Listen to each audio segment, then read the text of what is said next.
හැමෝම අහන දෙයට ඕකේ මම කරන්නම් හැමෝගෙම හිත සතුටු කරන්න ඕන මම ඉන්නේ අන් අයගේ සිත් සතුටු කිරීම සඳහායි අන් අය බෑ කිව්ව මොනකට හරි බෑ කිව්වොත් එයාගේ හිත රිදේ එතකොට එයාගෙන් මට මේ වාසිය ගන්නවත් බැරි වෙයි මේ වගේ කාරණා ගොඩාක් ඉඳ සමහරවිට බය අඩු ගතිය කියන්න ඕන ඒ වචනේ බය අඩු ගතිය පුරුදු කරලා පුංචි කාලේ ඉඳලා yes boss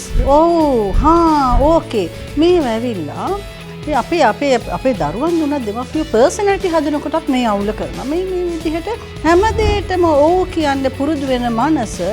කවදාවත් ඉන්නේත් සතුටෙන් නෙමෙයි පුරුදු වෙන්න එයාට සමහරලාට ඒක තේරුම් ගන්න නැති එක ඔබේ ප්‍රශ්නයක් නෙවෙයි මේක ඔබට හිතේ ටිකක් තදයි නේද අපේ කල්චර් එකට මේක ගැලපෙන්නේ නැහැ නේද අන්න ඒක තමයි ප්‍රශ්නේ පුරුදු වෙන්න බැරි දෙයට බෑ කියන්න තේරුම් ගන්න එක නොගන්න එක ඕන්ගේ වැඩ ඒ නිසා බෑ මට මේක දැන් කරන්න බෑ අර බොස් මෙයා අරයා දෙනක ඔබට નિયમિત වැඩ කොටසක් තියෙන ඔබ ඒක ලස්සනට කරන්න පුළුවන් දෙයට